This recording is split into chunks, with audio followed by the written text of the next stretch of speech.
What's up guys, welcome back. In this video I want to show you guys how to get to rank 9 pretty easily with an anti-meta team. And so without wasting any time, let's just get into it, because I don't have any drone footage today. Alright, so the team that we are going to be using is we're going to be using Machamp as our lead with Cross Chop and Rock Slide. Rock Slide gives some coverage to Togekiss just in case you can get one charged up and come back in. You can throw it at it for super effective damage. Then we're going to be using Metagross with the moves Meteor Mash and Earthquake. Earthquake gives, of course, really good coverage to like the most popular Pokemon in Masters League, which is Dialga, and Melmetal as well, so it has good coverage. And Meteor Mash does well against Dragonite and Togekiss, hard counter to Togekiss, so we're going to use Metagross for that. And then finally, we're going to be using Snorlax with the moves Body Slam and also Earthquake, just for a little bit extra coverage against Dialga. This is kind of like a Dialga hunting team, so I wanted to run this line just in case you run into them, and you do run into Dialga a lot, and so that's why we're using this particular lineup. So I'm going to show you a few different battles, actually probably like 5 or 6 at least, with different leads and what to do in those scenarios. I know Master League is kind of ending soon, but for some of you that already have the dust invested and want an easy way to get to level 9 or rank 9, when they go back to all 3 leagues, you could still do Master League for another week. This would be a good team to run because you'll win a lot of leads, and when you do, it just makes winning the match a lot easier. So let's just get into the battles. Alright, so the first game we're going against Thalamore, and I'm going to put the leads up on the screen here so you can kind of just remember what leads we ran into with Machamp. And this first game, I want to show you that I made a quick switch into Metagross, seeing how many bullet punches I can get off. And I was only able to get off 3 because the 4th one goes into the next Pokemon, which you can see there on the health meter. It went into the Kyogre, so it wasn't probably the best idea to switch into Metagross. Metagross being the strongest counter to Togekiss. And so you're going to see what happens here. And then what I'm going to show you after this is the same lead, except we switch into Snorlax this time, and you'll see how that outcome differs from this one. So the Kyogre is gonna, throw Surfs at us, and I'm trying to shield. I want to stay alive so I can maybe save it for Togekiss later on. And then I'm trying to farm up energy with Machamp, but I don't get to knock it out. I do take a Surf, which does a lot of damage. Because Machamp maxes out much lower than some of the other Pokemon, you can see at the top of the screen there, it takes a lot of damage from most things that are neutral to it. Okay, so I do know that Togekiss is coming back in, so I throw the Rock Slide, and then I have enough energy. Thankfully, I saved my Metagross. I had enough energy to throw a Meteor Mash, and because I burned its shields, it does go down. But Snorlax, you'll see here, this is very, very close. I have to get to an Earthquake to even have a shot at this, and we CMP tie. So we tie there, and I'm not able to get the Earthquake off. He hits me with Draco Meteor, and then we lose. So, different opponent. Let's see what happens when we switch into Snorlax this time. So I'm going to switch right away into Snorlax. This way I'm disguising the fact that I have Metagross, so they don't know that I have it yet. So I'm trying to line that up with Togekiss because that's the best counter. So he brings in Melmetal, and I try to go for the shield bait. Does not work. And I'm a little worried about superpower here, so I decide to shield. And luckily I was right. He didn't bait me, so it was a proper shield. And now he's going to throw it again. However, since I shielded the first one, which does more damage, I can tank the second one, no problem. And then we go for the Earthquake, and he doesn't shield, which is awesome. We win that secondary matchup. So now I have enough energy to get a Body Slam off, and I get that stupid low power message. I hate, from now on, I always try to battle when I'm like more than 50% battery, because I hate when that happens. Anyways, now I bring in the strong counter, which, he hasn't seen yet, so he wasn't expecting. And I decided to shield because he had been farming up for a while, so I was anticipating a Flamethrower. And now I can just farm because Togekiss cannot get to a second Flamethrower in time. And here I go for the shield bait and hoping that it shields, and it does. So we are sitting pretty here. I have a Machamp in the back anyways, but because he fell for the shield bait, we can land an Earthquake and we win that match. So you can see the different outcome there. I think overall it's better to not switch into Metagross. Don't give up your hard counter right away because they're just going to switch out. So use Snorlax as more of a soft counter, and then try to line up Metagross to Togekiss later on. Alright, so this next match, I'll be honest, is one of the hardest leads you can ever run into with this lineup. But notice how I'm counting the moves here. It takes 7 counters and 7 Shadow Claws to get to Shadow Ball and Rock Slide, and I noticed that he fired off a charge move before I got to my Rock Slide, which means it's not Shadow Ball. So you can be comfortable not shielding there. I decided to switch into Snorlax, and at this level, you're not going to get players who are like super quick at switching and know what to do right away. So notice he did make a little bit of a slow switch there, which allowed me to farm up more energy with the Snorlax. And I'd get shield baited here, but I'm trying to... I don't know why I went Body Slam right away. I should have charged up a little bit more. That was kind of dumb. But I go for the bait again. I fall for the bait again. So now I have no shields. And the reason I was shielding Snorlax was because I was trying to save it for Giratina. But I come in real quick with Machamp to burn one of the shields. However, I get a lucky break here, which I don't know if it would have mattered, but I get the lucky Niantic lag shield, which is like a third shield basically. It didn't do any damage. It should have knocked me out, which means I'm able to get to a Rock Slide. However, I'm not sure if it would have mattered because he gets to another Ominous Wind anyways. And then I come in with Snorlax, which is like a hard wall to an Ominous Wind Giratina. So I would have been able to farm this up anyways. I wouldn't have needed to shield anyways. And so actually, had I not gotten that Rock Slide off, I would have been able to farm it up more. So I probably would have maybe been in better shape had I not got that glitch shield. So I don't think it really mattered. So I go for the Earthquake here and we land it. And then I switch. Okay, I want you guys to pay attention to that. So let me rewind it here. Even though I have health left on Snorlax, I switch right away because I know it's going to bring something with full health, and I need to match it with health so that I can match energy to energy. So when he brings Dialga in, it's a race to the charge move, and at this point, I don't believe it has enough energy to get to a KO move, and so that's why I did that. I wanted to get Metagross in right away so that I can get to my Earthquake before it got to like a Thunder or a Draco Meteor or something that would hurt a lot more. So then we win the match there. I'll be honest though, that's rare to win against the Giratina lead with Machamp because, yeah, the better players, they run Dragon Pulse for one, and it's a little tougher to beat that team, and I would say like 10% of the time I beat that team. So that's the one lead that you don't want to run into. So let's just go into the third game. Alright, so this next matchup we got Machamp versus Heatran, a very, very good lead. This is a lead you want to run into, so you just go straight cross chop because it's super effective and it's more energy efficient. So he switches out to Mewtwo, we gotta get out of there. We go into Snorlax. Now, Psy Strike is so powerful that I still have to block with Snorlax. So just a thought, if you do want to switch it up a little bit and you have a Mewtwo that's maxed out, Psy Strike and Focus Blast, that's the moveset you want, and it's a very, very good pick if you don't have some of the picks, obviously, that I'm showing here. But anyways, just going straight Body Slam, and the Lick is super effective, so it is whittling it down, but look how much damage Psy Strike does. So, yeah. Alright, so we did win that matchup, which is good. That's the whole plan. When they swap and you swap, you want to win that matchup so you can keep everything aligned properly. That's how you win most games. So now we're back in with Machamp, and we're just doing cross chops. We're just spamming him as fast as possible. And, you know, Snorlax is still pretty beefy, but he's taking super effective damage, and we are going to be able to beat him most times to the charge moves. And so, yeah, we do take an Earthquake, which sucks, but we still have 2 picks that can do a lot of damage to it at this stage. We have energy already stored up. And then we start to lag again because it's Niantic, and that's what happens. So, I don't know what's going on here at this point. I tried switching. I didn't even want to switch, but I was just trying anything to get it to work.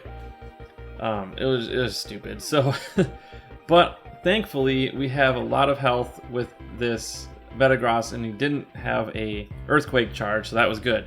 So we can just farm it down. Always take that opportunity to farm down if you know you can beat it. Like, they're not going to get to a charge move. Just don't throw a charge move. Just keep quick moving and farm up that energy. Okay, next match is going to be a different lead this time. So let's see, we have R. Ooh, let me turn the volume off here. So we got Metagross, and Metagross actually takes neutral damage because of its Psychic and Steel typing. It cancels out. So it's neutral to fighting, but it's still a good matchup to be in. And now he switches to Giratina, altered form.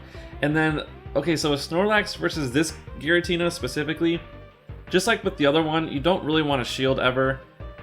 This one is specifically because it doesn't have any really hard-hitting moves like Dragon Pulse would, so you don't have to shield anything. I do shield, you'll see, like at the very, very end, because I thought I was going to faint, but I actually didn't really need to shield. So you just go straight. You do need to throw an Earthquake, though, because it's so much tankier than the Origin form Giratina. You do want to put that shield pressure on, and if you don't throw any charge moves, you're just wasting energy. And you want to get them to shield, even though they didn't, but that was kind of their mistake. Alright, so now we go straight. We have a lot of energy stored up. So, Body Slam, just keep throwing Body Slams against this Dragonite. And now I go in with a Machamp because I have energy stored up, and I know I can beat it to the charge move, so Rock Slide is super effective. And so I'm just going to probably take this one. Yeah, Dragon Claw doesn't do a whole lot of damage. I thought I could get to Rock Slide, but thankfully I have a Metagross, which is resistant to Dragon. So I can just kind of farm this down. Even if I don't shield this, which I do, I was waiting for Outrage. So he did bait me properly. And you'll see Outrage does do a good chunk, but it's still resisted, so it's not going to KO from this range. And then I can just farm up energy, and so that is good games. Look how much damage. Like, you can one-shot a Metagross with Earthquake, so one of the reasons I love Earthquake on Metagross, such a strong move. Alright, let's go into the next game. Alright, so this game we're actually leading against Dialga, and this is a lead that I actually particularly like, because most players at this range get scared and they usually switch out. Some players know that you can outlast a Machamp with Dialga, but you will end up using both your shields, and so it's really not the best situation to be in if you're Dialga. So I like that lead. When they switch into Kyogre, this is kind of an iffy situation. Kyogre can do a lot of good chip damage, so I tend to just switch into Snorlax just to save Machamp for Dialga. And so here we're gonna get. So we always have to shield once, otherwise the Kyogre will knock us out. And so when you're going Snorlax switching into a Kyogre, you want to shield one time, and you should be able to finish it off without having to burn your second shield. Alright, so we got one shield left. Now we're okay with doing whatever. We're just going to throw a charge move because we can't get to Earthquake in time. And he shields, which was not the best move, but maybe he lost count. So anyways, I quickly switch in Machamp just to throw in a cross chop right away, taking advantage of the fact that they burn both shields. And so she goes Iron Head here and takes us out, but we still have a fully healed Metagross, which is awesome. They're down shield, so it's pretty much good games at this point. We're going to go Meteor Mash, and I believe that's the more efficient move against Groudon, so yeah, definitely have a shield, so this is definitely in the bag. So let's see what... Yeah, so I really don't need to charge much, just kind of messing around here. Okay, so we win that game, and there you go. That's kind of what happens most times when you lead Dialga, or lead into a Dialga with Machamp, and so that's good. Alright, next game we have a different lead.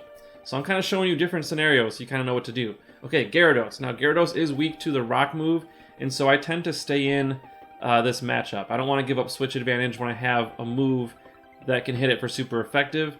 Also, I can usually beat it to the charge move. So here I go for the shield bait, and they fall for it, so that was awesome. And then now I'm just going to shield because I know... Actually, I'm not going to shield because Crunch doesn't do a lot of damage. I forgot about that. My bad. But I would need to shield a second time if I had to, but if he threw a second charge move. But I know I can get to a Rock Slide, and now I'm okay with whatever happens. I burned both of their shields, which is awesome. And there's no point in saving a shield at this point because I have no energy, no health. And now we're going to come in with...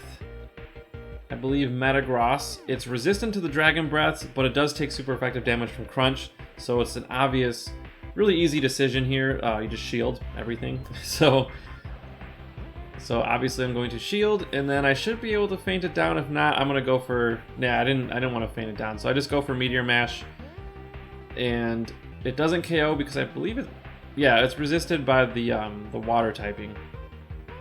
So we have energy now, so this is good. They have no shields, and guess what?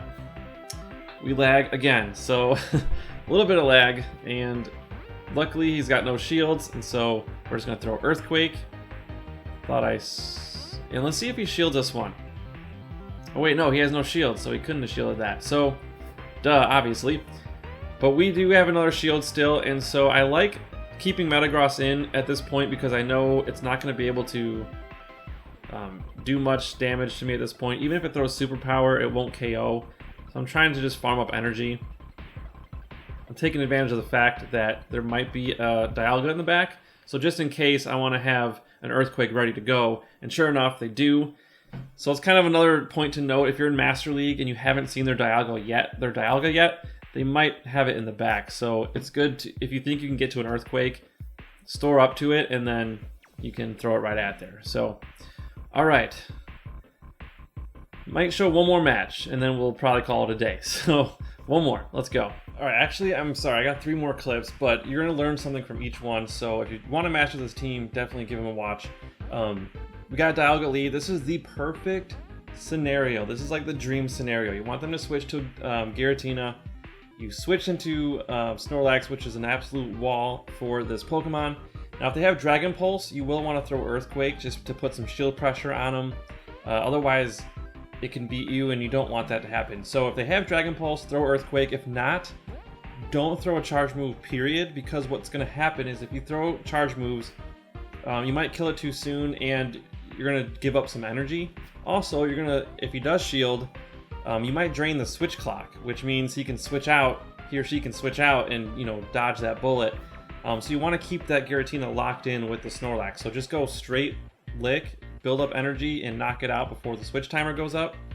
And that's how you play that. So again, if it has Dragon Pulse, throw Earthquake. If it has Ominous Wind, you don't have to do anything. If it gets a boost, like you saw there, throw Earthquake just to put some shield pressure on them or to knock them out. But yeah, otherwise just don't do any charge moves. Okay, so that's the dream scenario. It's almost guaranteed win if that happens. So we're just gonna look at the end of this match. We get hit with Surf, and we have 2 shields with Metagross. Fun fact about Metagross versus Kyogre, Earthquake is actually neutral to Kyogre. I thought since water is super effective against ground, it would resist ground, but it doesn't. So it's actually neutral. So if you want to do more damage to Kyogre with a Snorlax or a Metagross, throw Earthquake. Now, with Snorlax though, it's actually more energy efficient to throw Body Slam, meaning you can do more damage over the course of time. By throwing more Body Slams, you'll do more damage as opposed to throwing an Earthquake because it takes forever to charge. But if you only have one option and Kyogre is pretty close to dying and you have Snorlax, throw an Earthquake. It will do more damage. So, okay, so that's just some information to know. I didn't realize that until I was playing a lot and I was like, wait a minute, I didn't realize that. I don't know when I figured it out, but I did. Anyways, okay, so this next one we have, that was a Melmetal lead. And then he switched into Dialga. So I just stayed in with Machamp. So we stay in with Machamp, and because we're super effective, and I don't really want to, give him the energy advantage, I just want to stay in. And so we do that. He has to burn both shields because I had an energy advantage. And so now I'm able to get to another cross chop, and we're actually able to outlast it. So that was another really good scenario. If you run into Melmetal, he switches it to Dialga, just stay in and just keep doing damage. Okay, so now we can pick, I decided to go Metagross just because Superpower does less damage to Metagross than it does to Snorlax. And also, rule of thumb, you just saw there, he threw Rock Slide. Usually, most times, Melmetal will not throw Superpower right away because it lowers their attack and defense. And so usually they'll try to bait you with a Rock Slide, so that's why I didn't shield there. And now he switches out, another dream scenario, switches into Giratina. So I'm like, okay, going into Snorlax. And then so I just, this is a really, really straightforward matchup. Just keep throwing licks, and you're good. So yeah, there's nothing they could do here. Now we can get to an Earthquake. We have plenty of time, and even if he decides to throw a charge move, we have a shield, so there's really no stress. One of the good things about this team is because it's so anti-meta, when you run into those situations, it's really easy to win. It's like a no-brainer, pretty much. Alright, final match, and I'm going to play it really fast because it's a slightly different scenario with the Dialga lead, but it's a little bit different. So, Dialga lead, so he switches out. Dream scenario, again, go with Snorlax. Don't shield anything. If he does throw Dragon Pulse, we'll know to throw Earthquake, but it's Ominous Wind, meaning most likely does not have Dragon Pulse. I've only ever seen one person use Ominous Wind Dragon Pulse. Usually you don't want to do that. Okay, so Ominous Wind again. He gets a boost, so we gotta throw an Earthquake. And then he decides to shield. So that's good, we're burning shields, but we're still in a good spot because we're still in the green health-wise. Even a powered up Shadow Ball, which you'll see here, will not do a whole lot of damage. And so I'm comfortable with tanking one of those. And then I decide to bait because I'm thinking he might want to hold on. But he was too red to hold on. And that was a very smart move by not shielding that. And so I'm still able to lick him down. And then we get Body Slam going against Garchomp. So this is what I wanted to show you. Garchomp is a pretty tough Pokemon. It's really spammy, so the thing you gotta watch out for is that. And I decided to throw, because I was so close to Earthquake, I decided to shield that one. And I just want to see how much damage at this point I can do to it, but he shields. So now he has no shields, and I decided to go into Metagross. Now, usually the first time they'll throw Sand Tomb, usually as like a shield bait, so I usually don't shield that one, but because it's lowering your defense, you want to shield the second time, because it'll do more damage. So he ends up not even surviving for that to happen. So now I have one more shield, which is good because I saved it from Garchomp, and then I'm able to land an Earthquake, and then we win that one pretty comfortably. Okay, so that was the final match. So again, Garchomp is a little tricky. If you run into a Garchomp lead with Machamp, I stay in and just fight it out. I don't like switching into Metagross or anything because it has some hard-hitting moves, and he likes to bait. They like to bait a lot, so yeah. Anyways, hope you liked this video. If you did, please hit that like button and subscribe if you haven't already. I know it was a long one, but I really appreciate you guys if you stuck till the end. The next video is going to be pretty awesome. I still got two videos I want to make. One about just counting moves, and then the other one, I just went 15-0 in Great League. It just came back today. But I want to leave you with this last note, because even though you can do all three leagues, a lot of the top tier players, like the super tough, like impossible to beat players, are all going back to Great League. You might want to stay in Master League because you might run into some less, fierce competition. It might be a good idea to stick with Master League, especially if you just, built a team you're comfortable with. You might get more wins now that, the majority of like the top ranked players are going back to Great League. Just something to think about. So anyways, all right, we'll see you guys in the next video. Hope you guys have a lot of wins. Good luck.